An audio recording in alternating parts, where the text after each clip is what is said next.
Hello, Sweet Joe Franz here. So I've written 3 books, and as a writer, I was thinking about, there we go, that looks a little bit better. I was thinking about the reasons that people kill. What are the motives that human beings have for murder? Someone in the chat, let me know if you can hear me all right. So I made this list. I spent a long time thinking about it. Alfred Hitchcock had many movies and television shows, and he even published books which have to deal with human beings and their motives to kill and the perfect murder. He had an incredible fascination with how can someone get away with it, or how can they try to? What goes through a person's mind, and how do they ultimately give themselves away? I'm more fascinated with people's motives to kill. I just, you try and put yourself in someone else's position, someone else's shoes, and think the thoughts that they would think, and you can plan out a murder on paper. You can write a book or a film about someone killing, but the question is, why? Why do they do it? So this is very fascinating. I have 7 reasons why people murder. Now, before I get to the 7 reasons, I want you to look down in the description. There's a telephone number. Oh, geez, I got to turn the goddamn app on. There's a telephone number, and you can call me, and we'll go live. You don't have to give your real name if you don't want. You can pick the topic, and we shall, let's see how we fare. Okay, here we go. 7 reasons to murder. The phone number's in the description. All right, here we go. 7 reasons to murder. Number 1, revenge. Maybe a murderer might look at another person and say, and think in their mind that another person has done something so offensive, so horrible, so horrific that they have this compulsion, this need, this inner desire to end that other person's life. Maybe they feel that the other person took something from them unrightfully. Maybe they feel that the other person did something to them to slight them. The killer will feel so inadequate or so hurt or so wounded or so touched that they will seek revenge to the point where they want to end that other person's life. I can't think of anything anyone would do that I would want to take revenge on other than, I don't know, purposefully kill one of my loved ones, right? That would make me or another person, I would imagine, probably want to seek revenge. And I don't know about the utmost level of murder, but yeah, so that's our first reason. And a writer might imagine themselves in the position of someone so fragile that they would resort to murder. Number 2, punishment. Sometimes someone does something so horrific that another person or society thinks that they need to be punished, that their life needs to end because what they did is so harmful to the world, and so maybe so harmful to them as a person that they feel the need to end that other person's life. For this, society has such apparatus as the gas chamber, the electric chair. We used to use the noose. What kind of punishment warrants? What kind of punishment warrants murder? And I guess murder would warrant murder. We kill mass murderers here in the United States. I don't know about the rest of the world. I haven't really studied what what their reasons are, or sorry, if they, if it's legal to kill people in other countries as a form of punishment. But a person might feel that another person needs to be punished for a crime and hasn't. For example, let's say someone gets drunk and burns down their house and kills their wife and family, or they witness a crime and the criminal comes and murders their family, something like that. So a person might feel that another person needs to be punished and want to end their lives. Okay. Number 3, insanity. Sometimes a person might be in such a mental state that they are no longer in any kind of capacity for rational thinking. For example, you might walk in on your wife with the milkman, if you know what I mean. So, that might drive a person into such a mental flurry, such a state of emotion. They will be driven to kill the wife and the milkman. And in court, oftentimes the jury does not find them guilty of murder to the extent that they could be punished to the utmost extent of the law. Sometimes people can get away with it if they can prove that they were insane. Can you guys hear me all right? This is only my second live stream, so I hope I know what I'm doing here. Okay, number 4, act of war. We justify murder all the time with war. Our president sends us to war, Congress, the Senate, they send us to war, and we feel all right about it. We feel like it's not that big of a deal. We send troops out in the Middle East. Remember George Bush? Weapons of mass destruction. We must kill Osama bin Laden. Hey, everybody's fine with that. We're good. It's an act of war. Somehow a declaration of war makes murder okay. We went to war against Germany and Italy and Japan in World War II. That seems to be all right. Well, we were killing Nazis. Okay. But we allied with Stalin, who was a far bigger murderer than Hitler. His death toll was what? It could be up to 60 million people. Stalin killed 60 million of his own people through acts of genocide. Yet we allied with him to go get Hitler. So that made it okay. So act of war, murder on one end of the scale, we can ignore. The other end, we're all for it. We're gung-ho. When war happens, we're murder happy. As a society, I think that's very fascinating, and something I'm researching currently is how we can justify it. Mercy killing, euthanasia. If it was the case that one of your loved ones had some kind of horrible disease and they were in the hospital and they were on the bed and we got a call. Hold on a second. Hello, caller. Hold, please. I'll get to you in a second. Is that okay? Yeah. Okay, great. Wow, you sound young. Okay, hold on a second.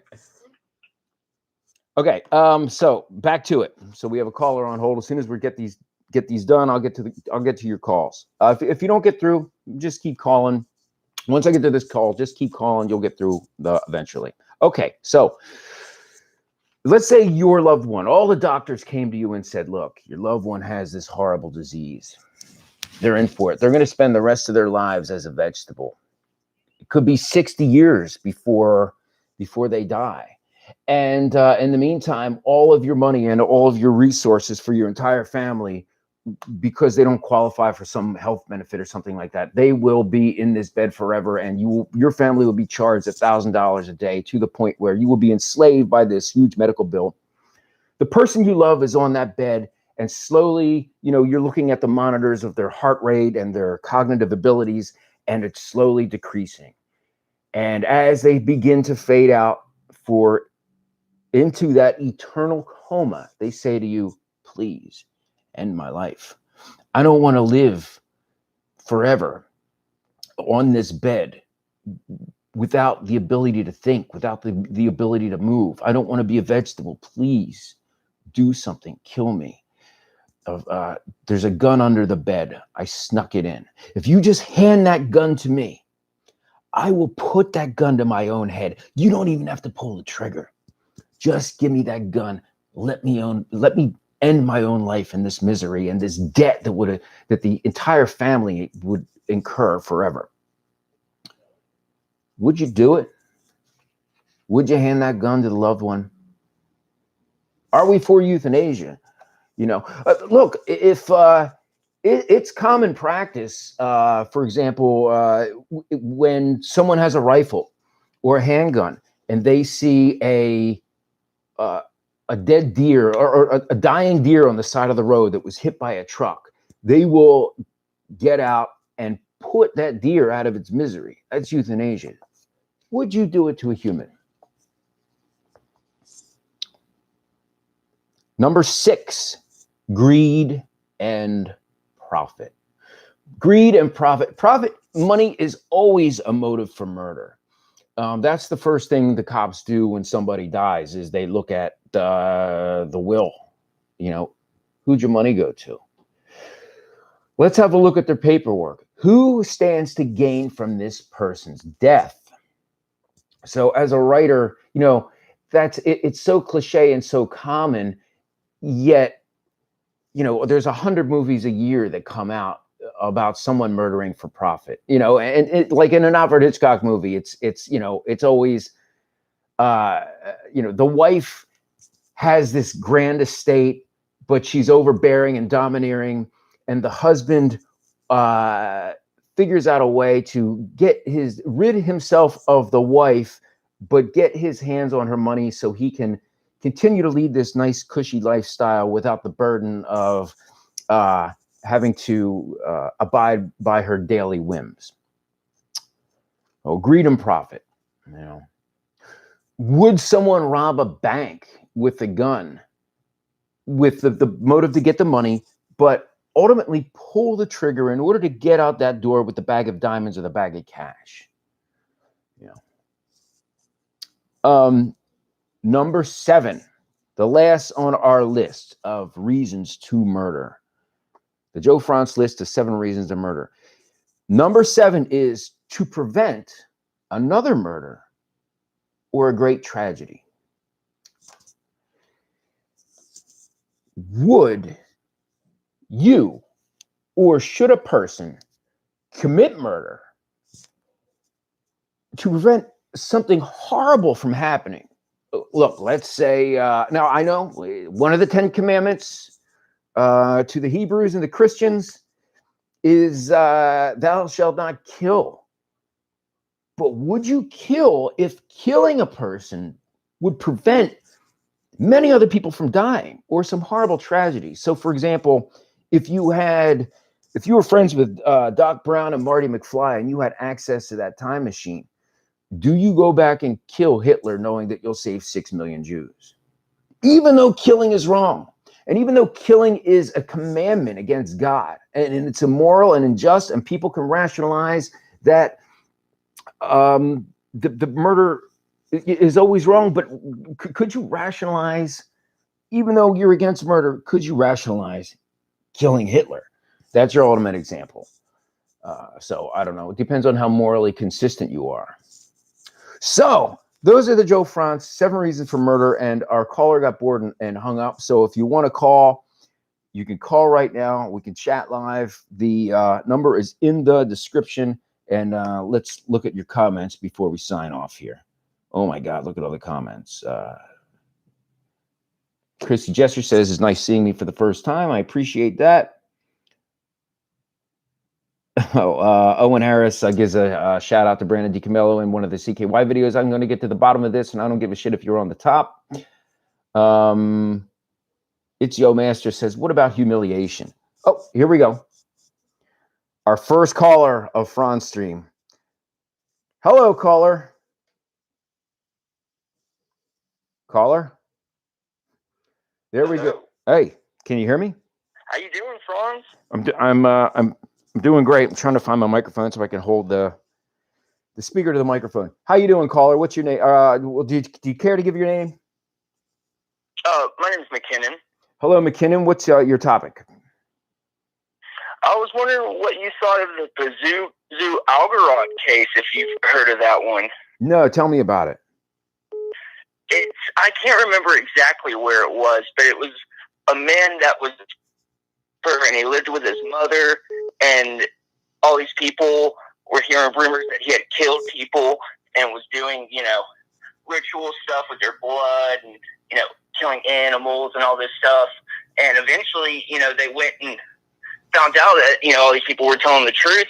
They found a bunch of bodies in the guy's backyard.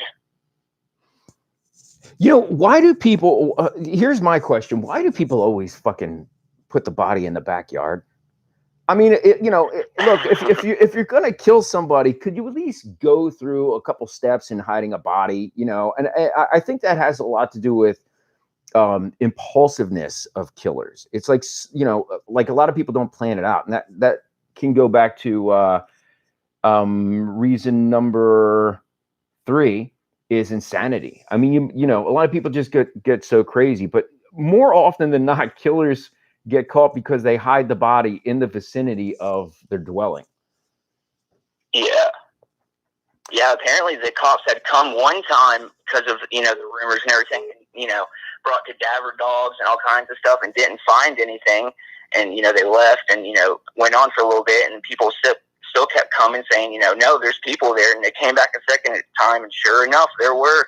And yeah, the guy was obviously insane. Like he had, Satan on his arm. He had all these crazy tattoos, and he was, wearing like Taliban, headdresses and stuff like that. And he had filed down his teeth to point. Oh, I do. I have heard of this case. What kind of tattoos did they have? Yeah. What kind of tattoos did you say the person had?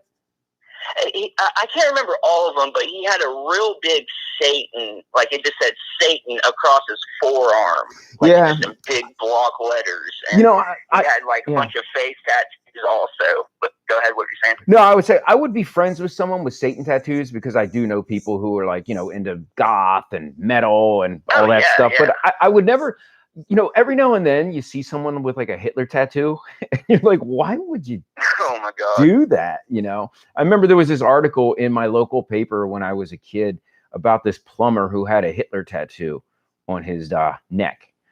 And, I don't know, there's some people, I don't know. Tattoos are very telling, but I heard about this guy. He filed down his teeth and stuff. That's pretty sick. So I would guess he was living with his mom, and his mom like knew all this stuff was going on. Like she lived, in the same house with the student. He was throwing like all these crazy parties where like the house was in disarray. Like they couldn't even get through certain rooms because there was so much trash, and they had just like completely destroyed this house. Like there's a bunch of videos that you can still go see online that like that show the police going through the house and all that stuff, and it's mind blowing to say the least. Yeah, well, I guess it makes sense that the house is trashed. I mean, if you're the type of person to get devil tattoos and bury people in the backyard and file down your teeth into fangs, you're not really going to have time for proper hygiene.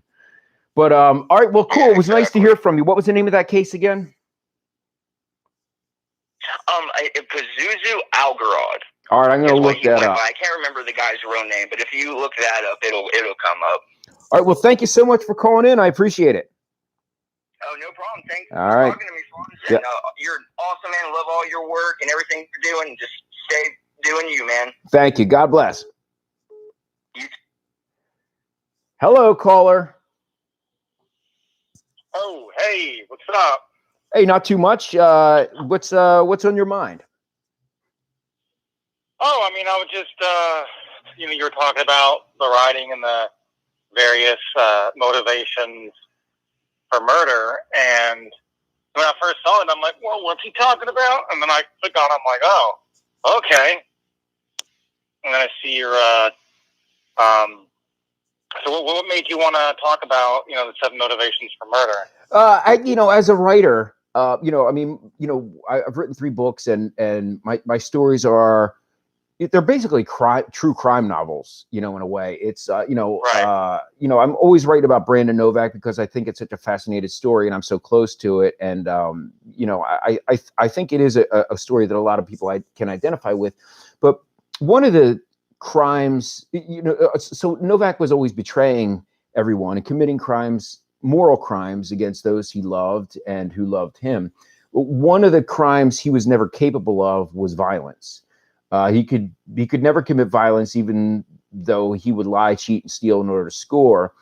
And I got to watching a lot of Alfred Hitchcock, and I was just thinking about all the ways people murder, but I was thinking about what ultimately is their motive for murder. So that was on my mind, is motive. So I decided to look at all the reasons people would kill, and you could describe them in a lot of different ways. But if I could categorize them, I boiled it down to my seven reasons for murder. So that was my logic in creating the list.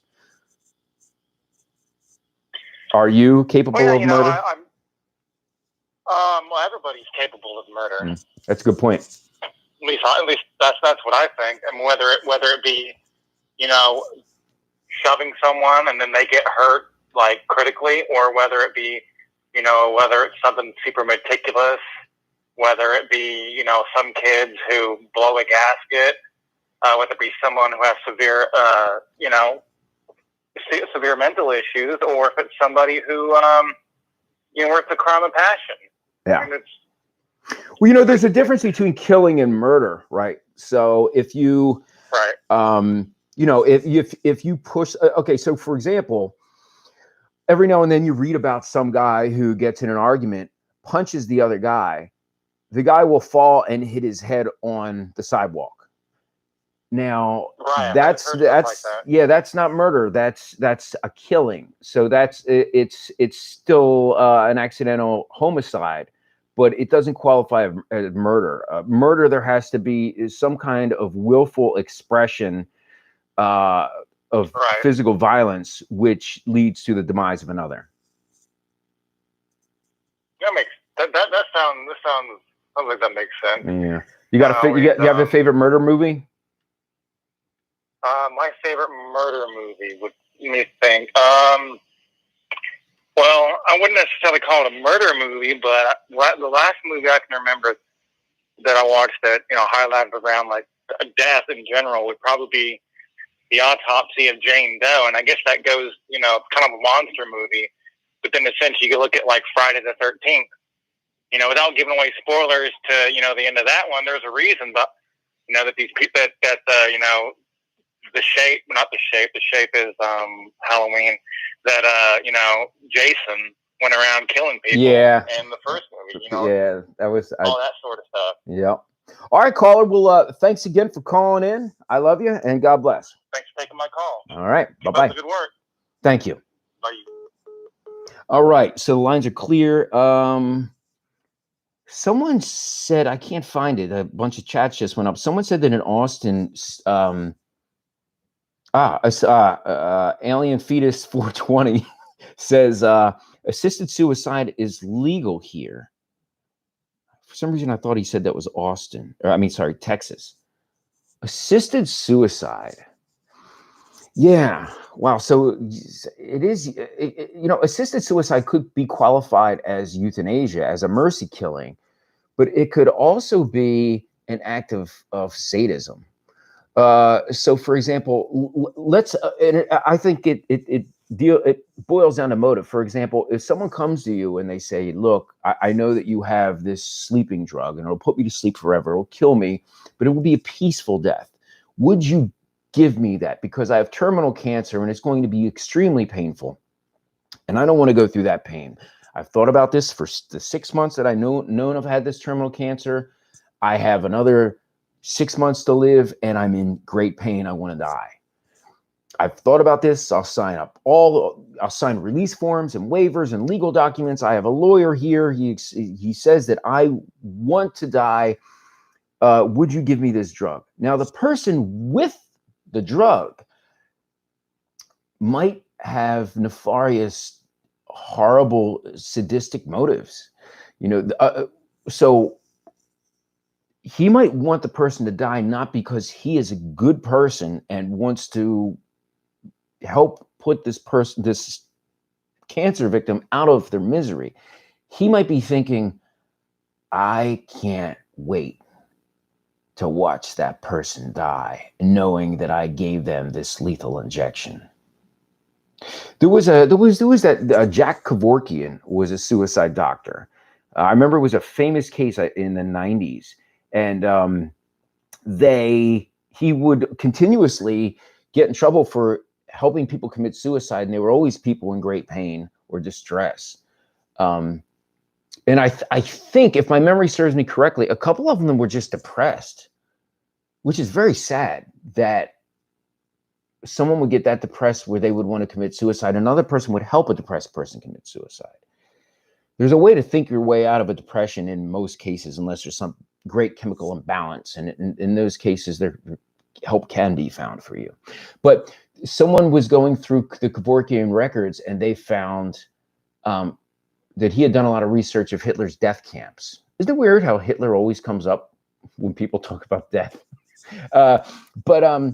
So it was the theory that he had. So one theory of him looking at Hitler's death camp records was that he wanted to emulate what Hitler was doing, and he wanted to be the next Hitler because, he wanted to mass exterminate as many people as he possibly could within his lifetime. But there was another theory that said, well, he wanted to see how Hitler did it because Hitler killed people so efficiently. He wanted to find out the efficient way to kill people to ultimately put them out of their misery and for the good of humanity. It's a very interesting case, the Kevorkian case. All right, let's continue with the chats. The lines are open. Oh, someone likes my background. Yeah, these are my memories. These are all my photos. I'll do a live stream one time where I go through all these photos. I don't want to pan up too much. Two of them show me naked, and I'm not kidding. So I can't really pan up. But I'll show you a couple of these. They say the picture paints 1,000 words, and I think it does more than that. You have all these memories in your life, and a lot of these were taken when it was rare to have photos. You needed to have a photographer around because people didn't walk around with cameras. It was just, there were no cell phones, So, a picture helps you revisit an era, a cherished era in your life, a lot of times. And some not so cherished. This is me and Bam at Ryan Dunn's funeral. Anyway. Someone loves the Villa Vala pic. Yeah, Ryan G took that. Someone sees Jimmy Pop. Yes, people love the background. Alien Fetus 420 looks like he's for mercy killing and euthanasia. He says, look, if you're going to die anyway, at least die painless and with some dignity. Yeah, I don't disagree with that. I mean, look, we have animals. When our dogs and cats get old and they get in great pain, what do? We put them out of their misery. Even a vegan will do that. Well, meat is murder. Killing animals is murder. Yet when your animal's in great pain, you take it to the pound and have it put to sleep, don't you?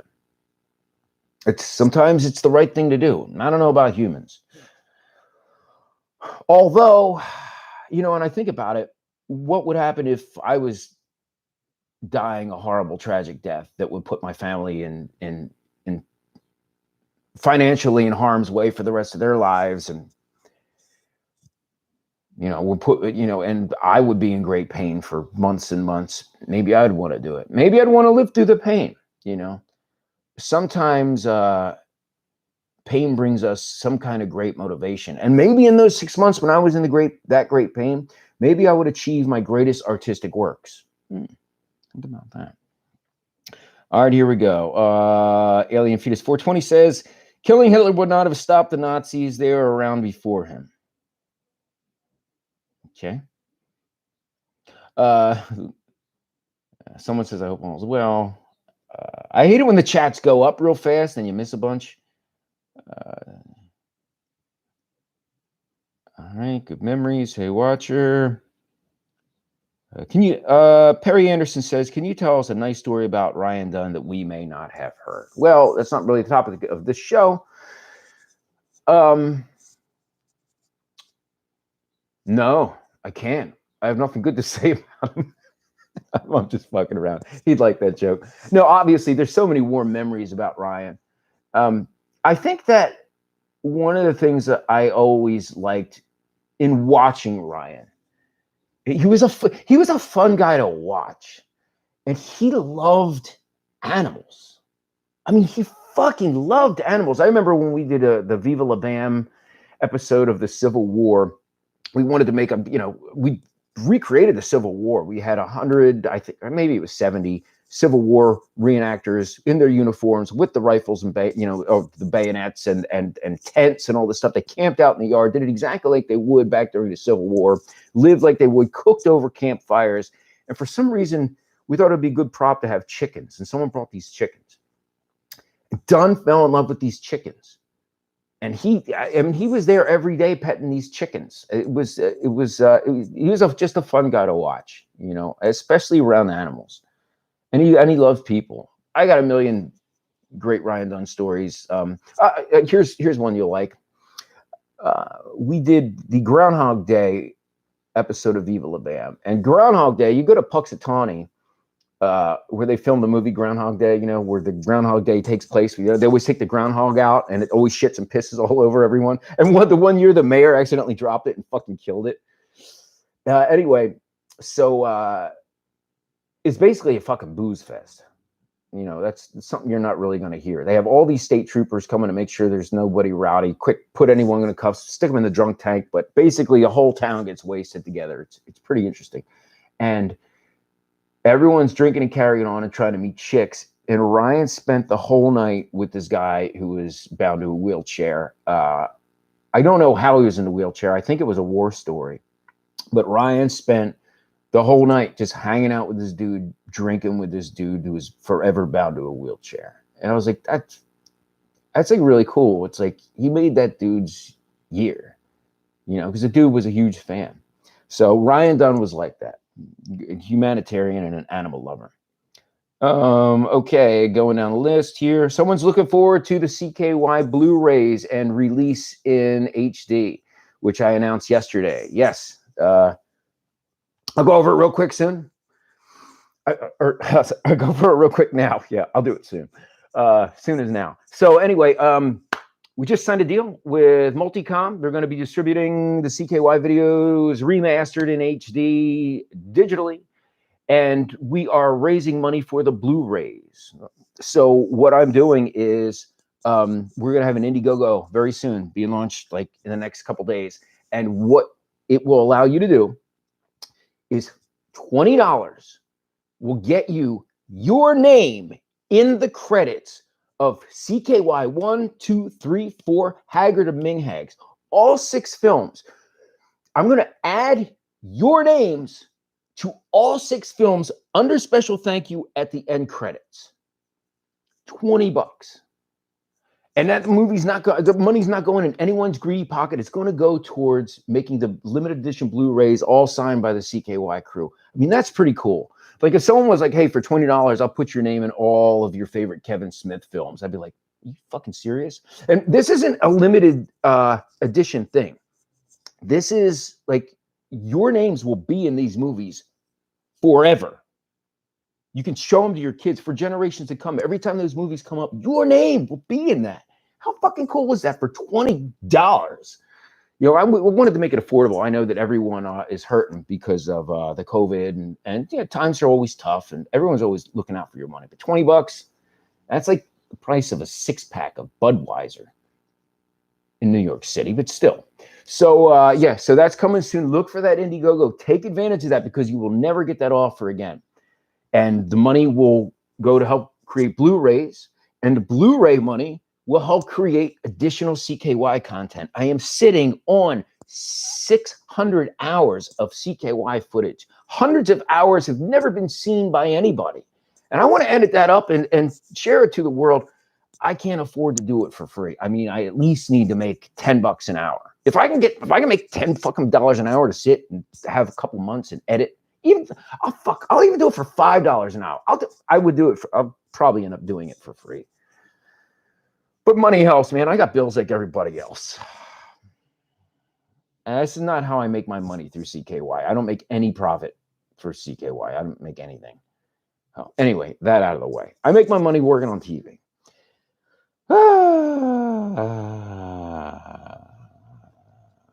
Line is still open.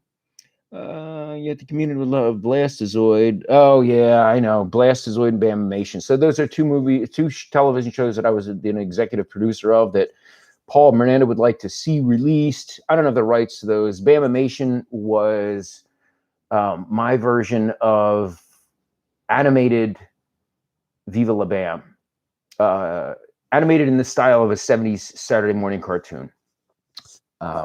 You can actually see it on YouTube. The quality is horrible. And I've reached out to Greg Franklin, who was the director, and tried to get a better quality copy. And for some reason, I can never get a hold of him.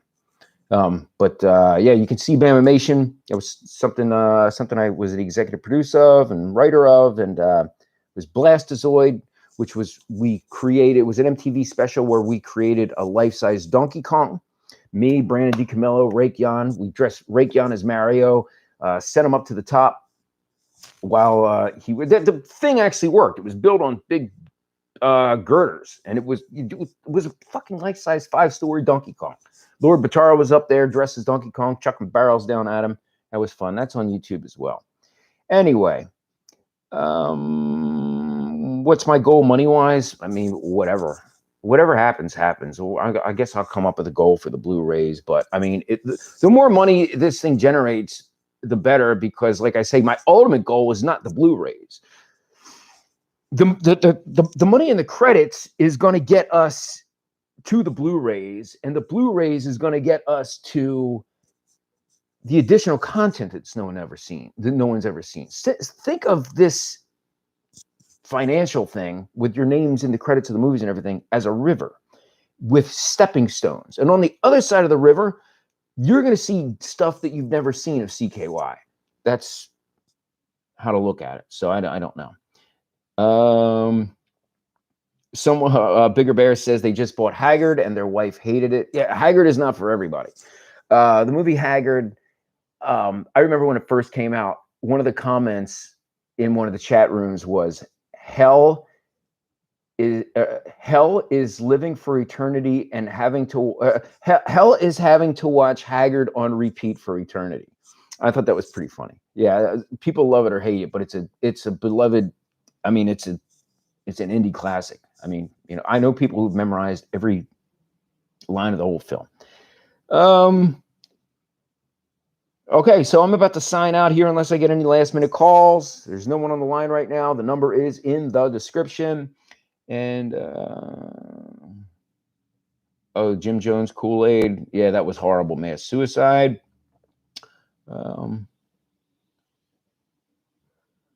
Okay, all right. Looks like we're teetering out. I believe this live stream has come to its end.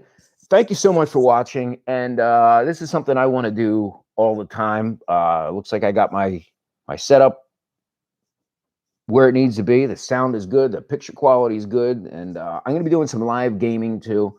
I'm going to figure out how to do that stuff on Twitch and everything. But I have my house is full of video games. I have, I don't know, like 7 stand-up video game cabinets that play like hundreds of classic games. I have my ColecoVision and Atari upstairs. So I'm going to be doing some live gaming with commentary.